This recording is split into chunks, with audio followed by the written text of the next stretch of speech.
En mi cumpleaños, mi familia me humilló por mis finanzas y carrera, incluso brindando por mí como su mayor decepción. Esa noche hice 3 llamadas decisivas que, 20 días después, provocaron 148 mensajes de pánico de su parte. Mi nombre es Elena Rodríguez. Tengo 32 años. Y hace 2 semanas, pagué casi $400 por la cena de mi propio cumpleaños solo para sentarme allí mientras toda mi familia se turnaba para destrozarme como si fuera una especie de actividad grupal. Ellos eligieron el restaurante después de que me ofrecía cubrirlo. Un lugar italiano de cadena en un centro comercial. No elegante, pero lo suficientemente caro como para que lo sintiera cuando entregué mi tarjeta. Y desde el momento en que nos sentamos, se aseguraron de que recordara exactamente lo insignificante que creen que soy. Mi madre, Isabel, preguntó cómo iban las llamadas de reclamo en mi trabajo. Y antes de que pudiera responder, le dijo a la mesa que cuando la gente en la iglesia le pregunta a qué me dedico, ella simplemente dice, trabajo en administración de atención médica. Porque decir, gestiono disputas de facturación todo el día suena triste. Mi padre, Ricardo, intervino para alardear de que una de mis primas acababa de cerrar la compra de su tercer condominio en el sur. ¿Qué edad tiene? 28, dijo mientras me miraba directamente, luego añadió que debía ser agradable no seguir alquilando una pequeña habitación en un sótano a un extraño a mi edad.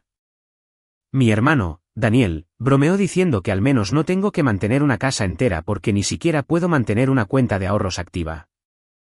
Mi hermana, Andrea, se estiró sobre la canasta de pan, me arrebató el teléfono mientras estaba boca arriba, tocó mi aplicación bancaria como si tuviera derecho a hacerlo y levantó la pantalla para que todos pudieran ver los $52 negativos en mi cuenta corriente. Se rió y les dijo que alguien debería tomar una foto porque ¿quién más aparece en su propio cumpleaños tan quebrado? Me senté allí mientras mi tía, Sonia, me comparaba con el hijo de un vecino con un nuevo híbrido en una casa adosada. Mi hermano, Daniel, mencionó cómo mis maestros solían llamarme superdotada, luego agitó su tenedor hacia mí y dijo, ahora eres solo esto. Finalmente, mi padre, Ricardo, se puso de pie con su copa sobre la mesa y dijo que quería hacer un brindis de cumpleaños. Sabía en mi estómago que no iba a ser el tipo de brindis que enmarcas en una pared, pero aún así no estaba preparada para las palabras que salieron de su boca antes de que te diga lo que dijo y lo que pasó después de que me fui. Dime, ¿qué hora es para ti ahora mismo? ¿Y desde dónde estás viendo esto? Tengo curiosidad por ver hasta dónde viajará esta historia. Así que, aquí está lo que mi padre realmente dijo con su copa de vino colgando sobre mi trozo de tiramisú de cumpleaños. Se aclaró la garganta, miró a todos excepto a mí, y dijo, por nuestra mayor decepción, que al menos encuentre a alguien lo suficientemente rico como para evitar que vuelva a casa. Luego se rió de su propia frase mientras mi madre y mis hermanos chocaban sus copas sobre mi cabeza como si fuera lo más divertido que habían escuchado. Nadie dudó. Nadie se inmutó. Incluso mi prima, Valeria, se unió. Simplemente me senté allí, con las manos en el regazo, el cuchillo y el tenedor intactos, sintiendo cómo se me calentaban las orejas mientras una pareja en la mesa de al lado intentaba no mirar. Mi madre, Isabel, tomó un sorbo y añadió casi casualmente que ella y mi padre habían actualizado su testamento recientemente. Decidimos que todo va a los hijos que saben qué hacer con ello, dijo, con los ojos aún en su plato. Elena simplemente lo malgastaría en alquiler y entrega de comestibles. Mi hermano, Daniel, sonrió y dijo que al menos ahora tenía motivación. Mi hermana, Andrea, me dio un codazo con el codo y me dijo que no fuera tan sensible, que era solo honestidad familiar. ¿Y realmente iba a enfurruñarme cuando estaban tratando de ayudar? No discutí. No lloré. No recuperé mi teléfono ni salí furiosa. En cambio, le pedí la cuenta al camarero.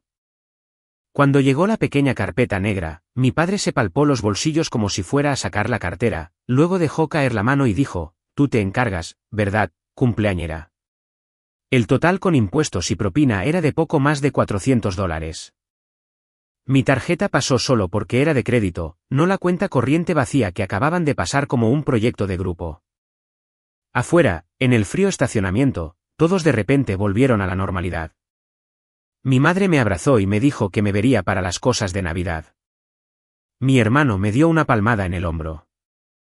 Mi hermana preguntó si quería la foto grupal que había tomado justo después del brindis. Nadie se disculpó. Nadie preguntó si estaba bien. Conduje de vuelta al estudio en el sótano que alquilo a un viudo al otro lado de la ciudad, aparqué y me senté en mi coche con el motor apagado el tiempo suficiente para que los cristales se empañaran. Seguí escuchando esa palabra en mi cabeza, decepción, como si ahora fuera mi título oficial. Cuando finalmente entré, hice dos cosas. Abrí mi laptop y saqué 3 cuentas que habían gobernado silenciosamente mi vida durante años. Luego hice 3 llamadas telefónicas. Una a una compañía hipotecaria en otro estado, una a una financiera de automóviles y otra a mi casero de arriba, Jorge. Cuando me fui a la cama un par de horas después, nada en su mundo había cambiado aún. Todavía se reían de su pequeño brindis, completamente ajenos a que acababa de quitarles la única red de seguridad que realmente tenían. Lo divertido es que mi familia siempre ha hablado de mí como si fuera yo la que los detiene a todos, la hija que nunca despegó. Pero si miraras mis extractos bancarios de los últimos 6 años, pensarías que yo era la única que mantenía todo unido mientras se burlaban de mis $52 en esa mesa. No tenían idea de que la razón por la que mi cuenta corriente está casi vacía la mayor parte del tiempo es que cada mes, desde que tenía 26 años, entre $800 y $1,200 han ido directamente de mis cheques de pago a sus facturas. Mi trabajo en facturación médica no paga mal para mi ciudad, alrededor de $43,000 al año, pero no es dinero mágico. Cuando el negocio de remodelación de mi padre comenzó a desacelerarse, él me llamó y me dijo que estaban un poco cortos con la hipoteca. Y que si podía ayudar solo por unos meses hasta que llegaran más trabajos. La hipoteca de su casa de 3 habitaciones en los suburbios es de casi $3,000 al mes. El trabajo a tiempo parcial de mi madre en una consulta dental cubre los comestibles y los servicios públicos cuando las cosas van bien, pero eso es todo. Así que configuré un pago automático desde mi cuenta directamente a su servicio hipotecario. Me dije a mí misma que sería temporal. Luego, cuando mi hermano quiso una nueva SV para su trabajo de ventas, y su crédito no era lo suficientemente bueno, me pidió que fuera CEO firmante. Prometió que nunca tendría que pagar nada. 3 veces separadas en 2 años, llamó solo esta vez cuando estaba atrasado. Y en lugar de dejar que el préstamo entrara en mora, yo hice el pago. Para el otoño pasado, el banco conocía el número de mi tarjeta de memoria cada vez que surgía esa cuenta. Mientras tanto, mi madre insistió en que nunca mencionara nada de esto a mi hermano y mi hermana porque solo causaría drama. Así que ellos me veían como la quebrada, la que alquilaba un sótano, mientras mi dinero aseguraba silenciosamente que mis padres mantuvieran su casa y mi hermano su coche reluciente. Después de la cena, me quedé en silencio. No respondí a los mensajes de texto de mi madre sobre elegir un día para nuestra pequeña Navidad familiar. Dejé que las llamadas perdidas de mi padre se acumularan sin escuchar los mensajes donde decía que solo estaban bromeando.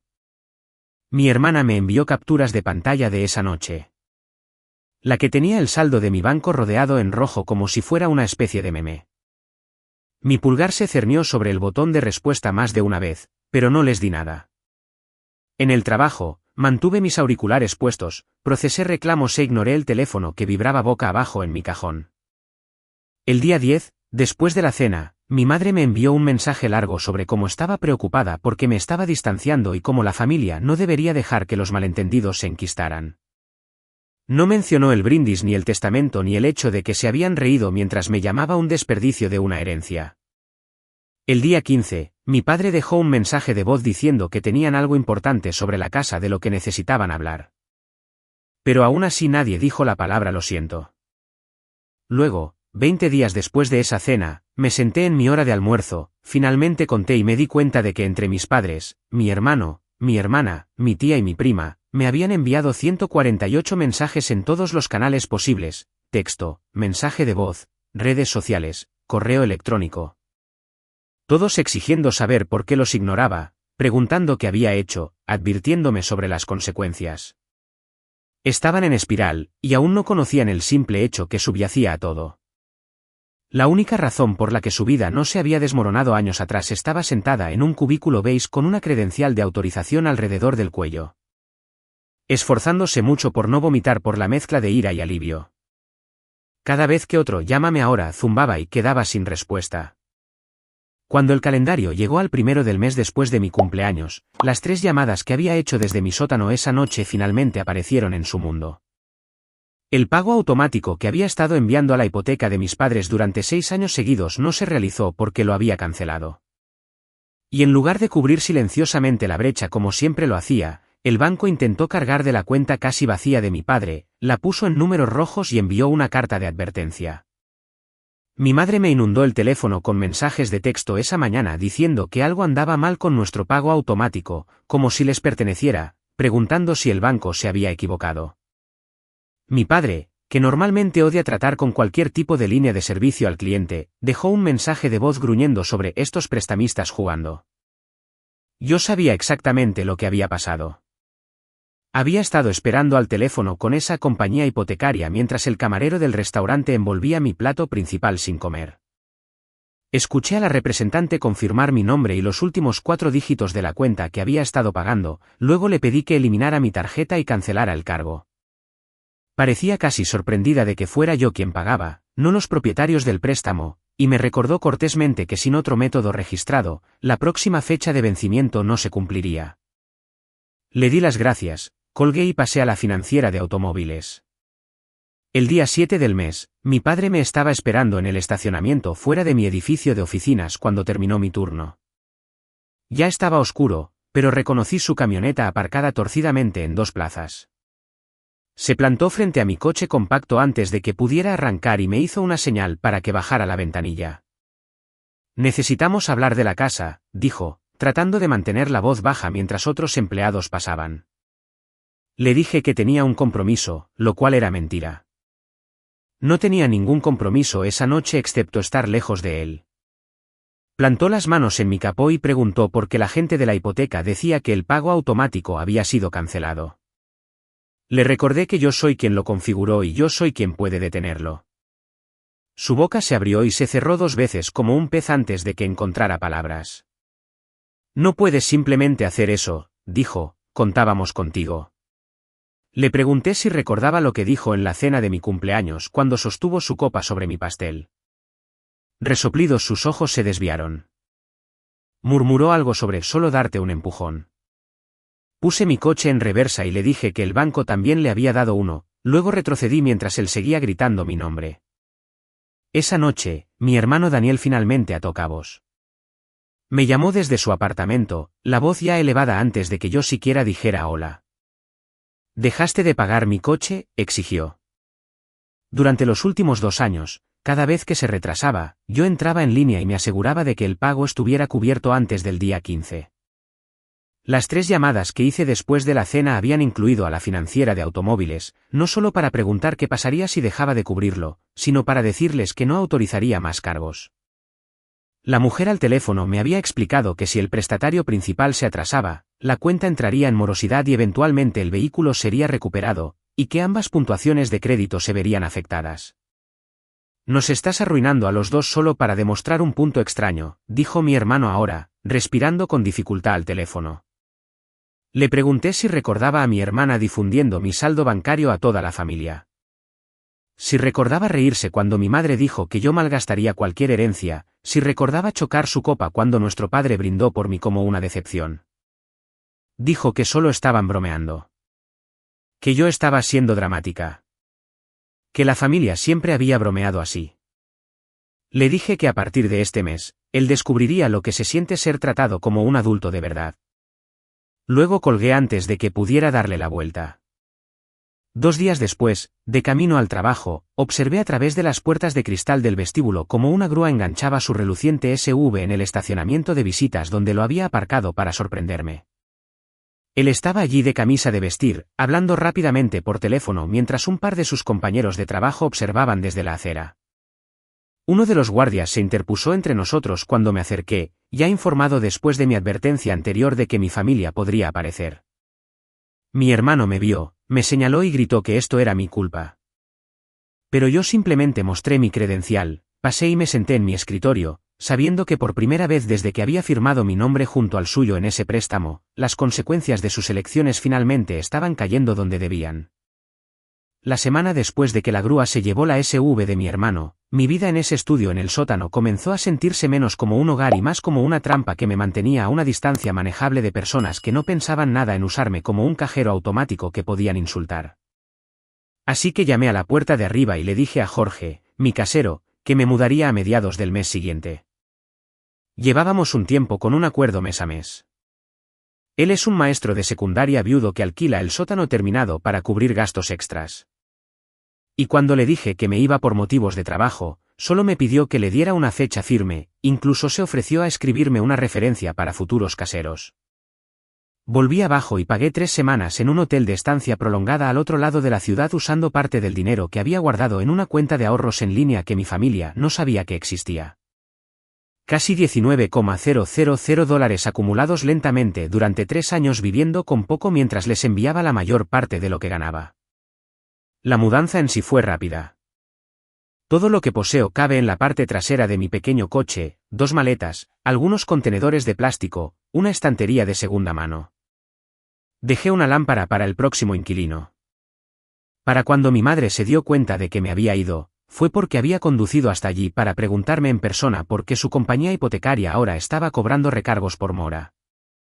Jorge me envió un mensaje de texto más tarde ese día diciendo que una mujer se había presentado preguntando por mí, dijo que era mi madre, y cuando él le dijo que me había mudado, insistió en dónde. En mi nuevo número, incluso trató de asomarse por las escaleras. Él le dijo cortésmente que no podía compartir la información de un antiguo inquilino, no por lealtad a mí, sino porque así es como él hace las cosas. Mi madre respondió enviándome una serie de mensajes de texto llamándome fría, egoísta, desagradecida y exigiendo que explicara lo que había hecho con sus cuentas. Mi tía, Sonia, comenzó a llamar desde su salón entre cortes de pelo, dejando mensajes de voz sobre cómo estaba destruyendo a mis padres cuando no contestaba. Envió un mensaje diciéndome que su hija, Valeria, la misma prima que en mi cumpleaños fue presentada como el modelo a seguir, estaba conmocionada de que abandonara a la familia. Hice una captura de pantalla de 6 años de transferencias mensuales desde mi aplicación bancaria, las etiquetadas con los nombres de mis padres y la compañía hipotecaria, las cantidades desglosadas línea tras línea y se la envié directamente a Valeria sin leyenda.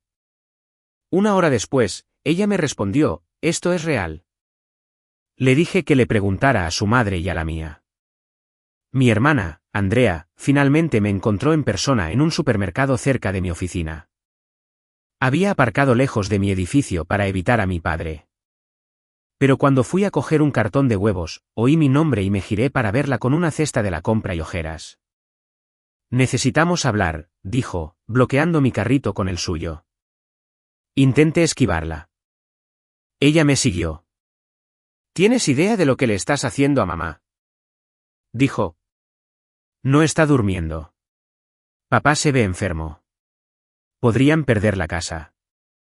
Le pregunté si todavía tenía la foto que tomó de mi saldo bancario en la cena de mi cumpleaños. Su cara se sonrojó. Intentó decirme que esa noche fue solo un intento de despertarme.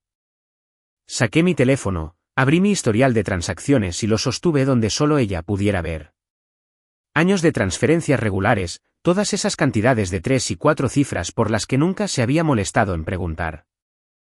Se quedó mirando tanto tiempo que la música automática de la tienda se repitió 2 veces, luego susurró, «¿Por qué nunca nos dijeron?».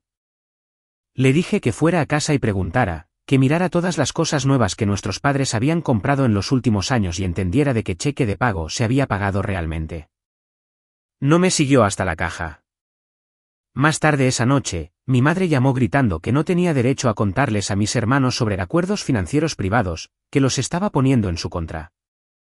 Pero cada vez que lanzaba otra acusación, todo lo que oía era su voz sobre mi pastel de cumpleaños, diciéndole a una mesa llena de gente que cualquier cosa que me dejara se desperdiciaría. Y por una vez, no la dejé hablar lo suficiente como para ahogar mis propios pensamientos. La semana de Navidad golpeó como una tormenta que solo sopló en una dirección, directamente a mi teléfono, mi correo electrónico, mi línea de trabajo. Mi madre envió un correo electrónico desde una dirección que normalmente solo usa para cupones en línea, escribiendo párrafo tras párrafo sobre cómo la familia debe perdonar. Cómo me había educado mejor que para guardar rencor por bromas.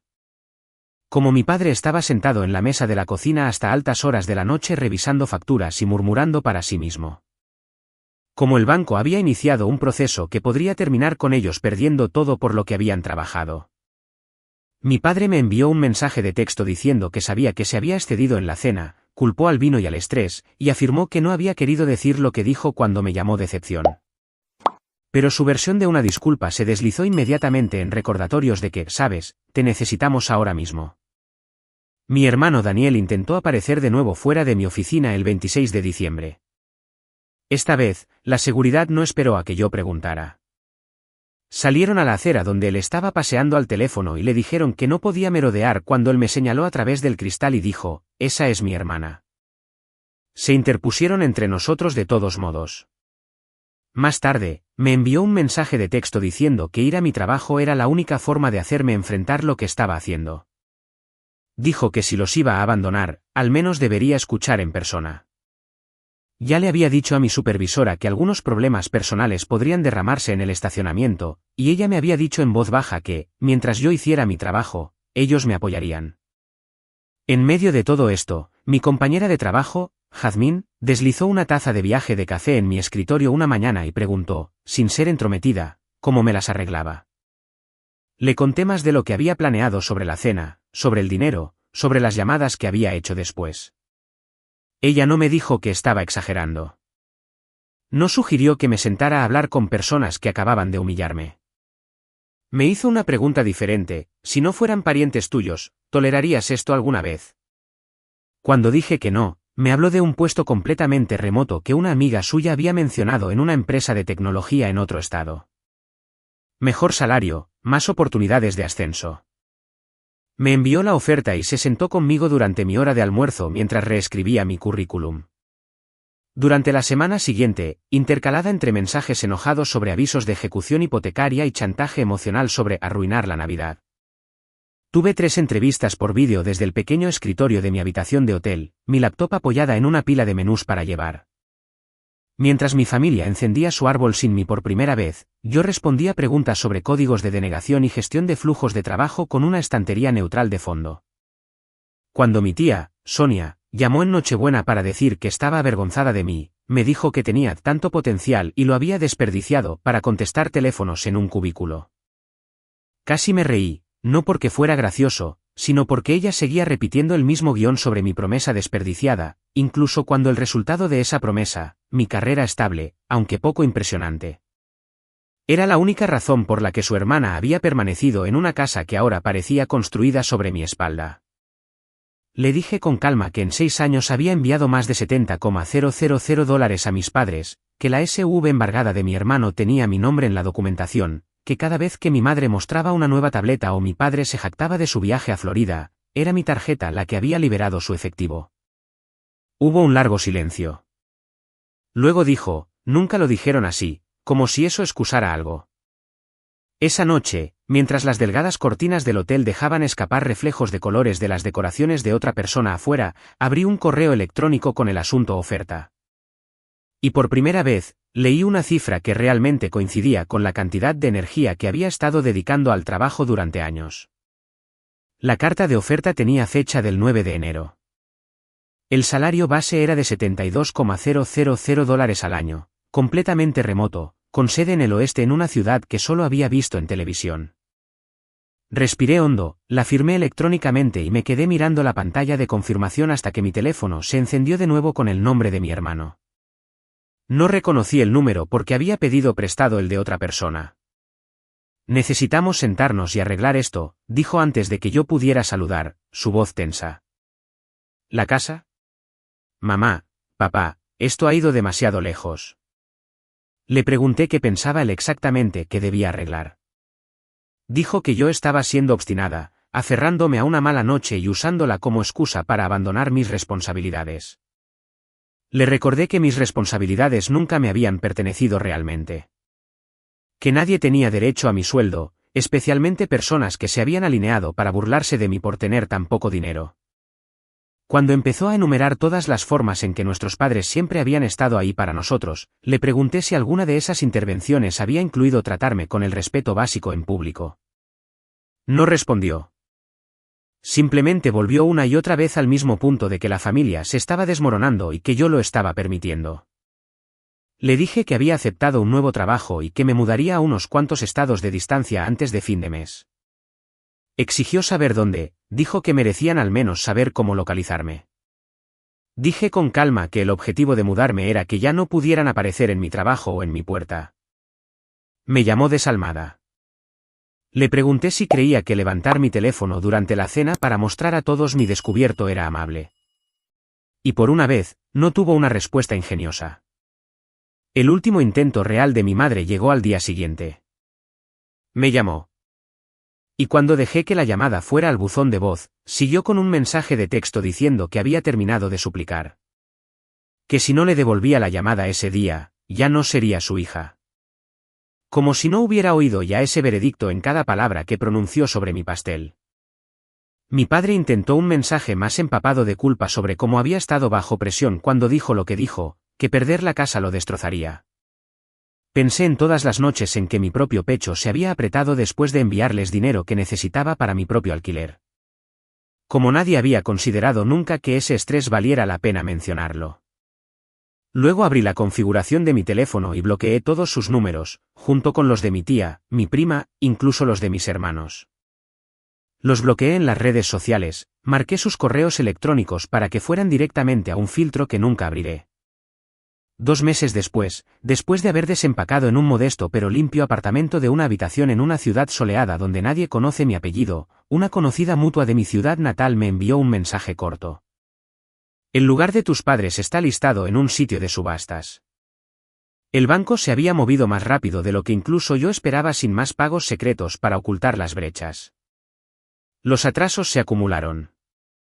La ejecución hipotecaria se llevó a cabo. La casa se vendió por menos de lo que debían. Y mis padres se fueron, no con capital, sino con una anotación en su crédito que los seguirá durante años.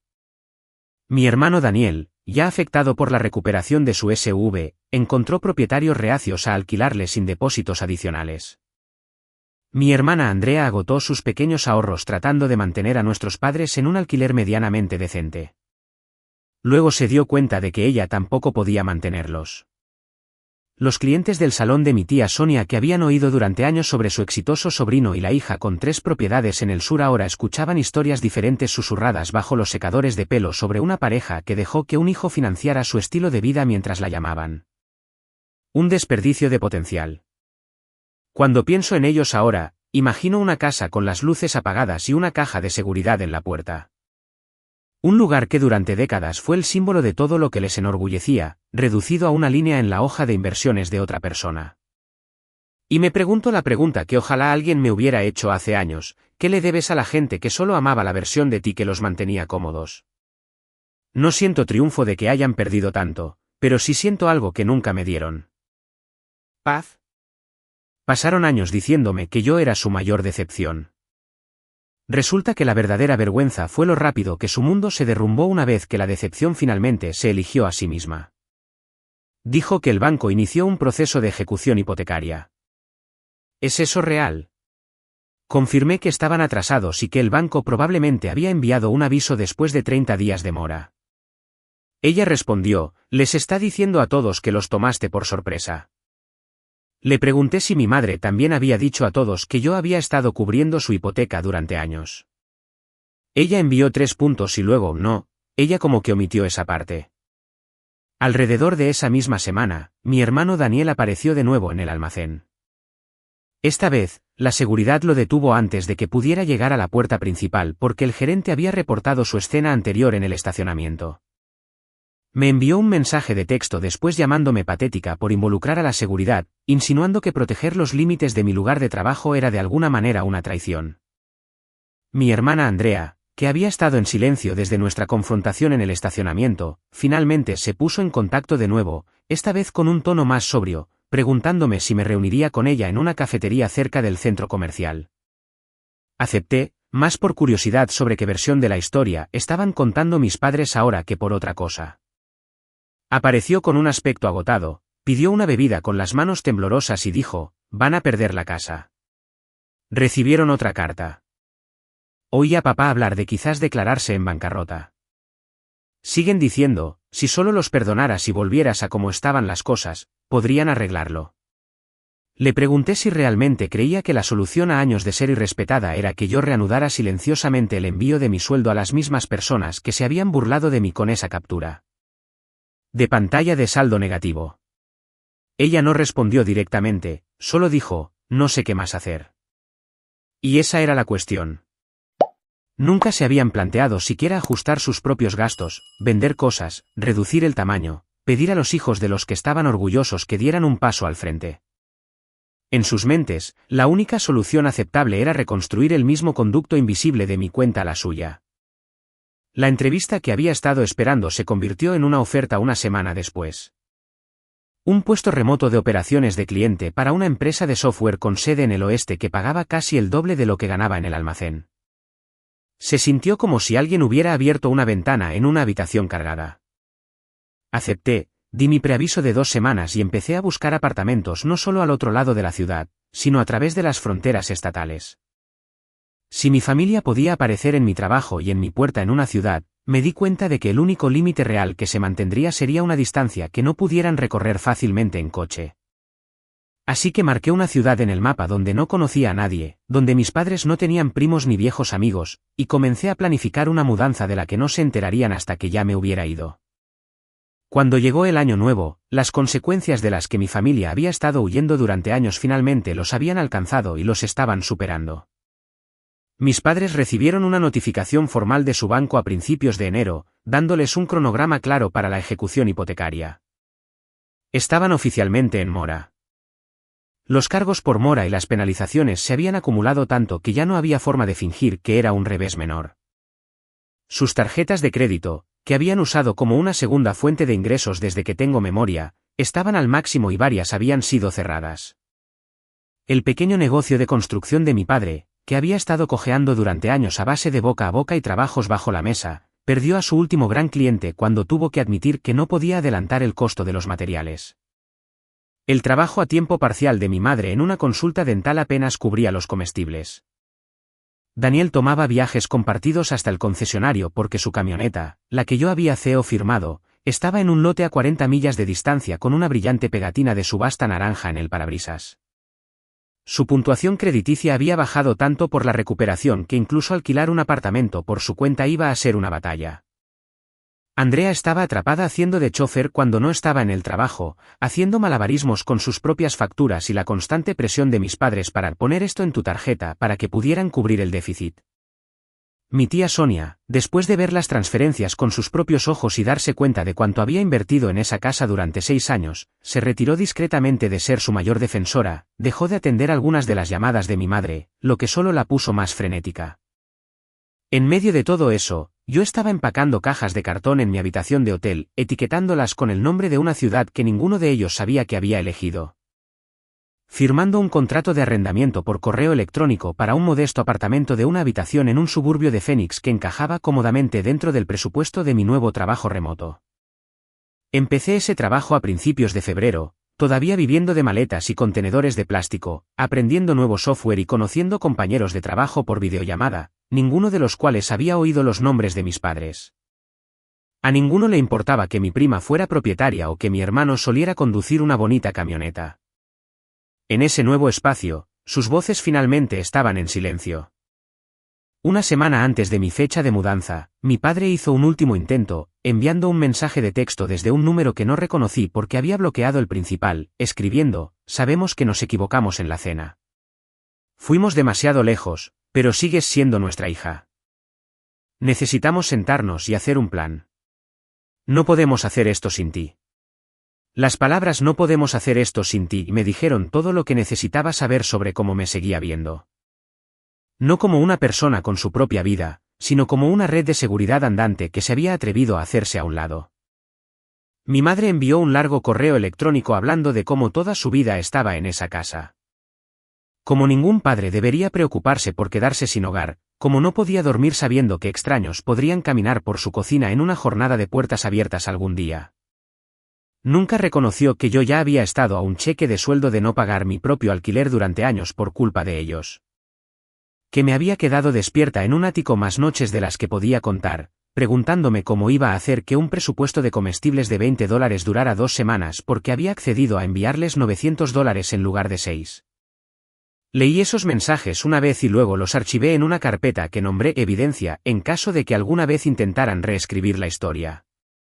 El día que salí de Tennessee, mi coche tan lleno que apenas podía ver por la ventanilla trasera, apagué mi teléfono durante varias horas. Cuando finalmente lo encendí en una gasolinera en algún lugar de Arkansas, había más llamadas perdidas, más mensajes de texto, más por favor, pero no respondí. Un mes después, de pie en mi pequeña pero soleada sala de estar en Arizona, mirando muebles de segunda mano que había elegido para mí, iniciando sesión en una cuenta bancaria que no se estaba desangrando para cubrir la hipoteca de otra persona. Recibí una última actualización a través de una prima que todavía me sigue en las redes sociales. Mis padres habían perdido la casa. El banco la había llevado a subasta. Se estaban mudando a un alquiler de 2 habitaciones apretado en una parte menos deseable de la ciudad, pagando casi tanto de alquiler como había sido su antigua hipoteca porque habían esperado demasiado para ajustarse. La mayoría de sus cosas agradables de tener, el gran sofá seccional, la parrilla elegante, los bolsos de diseñador que a mi madre le gustaba publicar en línea, se habían vendido poco a poco para cubrir los costos de mudanza y las facturas atrasadas. Daniel y Andrea estaban oficialmente solos con padres que ya no podían firmar, ya no podían mantenerlos a flote, ya no podían fingir ser la historia de éxito sólida como una roca que siempre habían presentado. Por un tiempo, me pregunté si debería sentirme culpable al ver todo eso desarrollarse a 1000 millas de distancia. Pero luego recordaba la voz de mi madre diciendo, decimos a la gente que estás en operaciones. Suena mejor que almacén, o a mi padre riendo, por Elena, nuestra mayor decepción, mientras las copas tintineaban sobre mi cabeza y la culpa se desvanecía en algo más claro, algo como resolución. Porque aquí está la lección que aprendí a la fuerza y la única que realmente quiero que cualquiera que escuche esto se lleve consigo: la sangre no le da a nadie un derecho permanente sobre tu trabajo o tu cuenta bancaria. Si alguien te demuestra una y otra vez que valora lo que haces por ellos más de lo que te valora a ti, no es crueldad apartarse. Es respeto propio. Mis padres eligieron burlarse y menospreciar a la misma hija que silenciosamente sostenía todo su estilo de vida. Eligieron el orgullo y las apariencias sobre la honestidad y la gratitud. Y al final, cuando el dinero se detuvo, la casa, los coches, la imagen, todo se fue con ello, se quedaron con lo que se habían ganado, el uno al otro, una pila de facturas sin una hija invisible que las pagara. Y la certeza de que la persona a la que habían llamado decepción construyó una vida sin ellos, y finalmente, misericordiosamente, dejó de disculparse por salvarse a sí misma.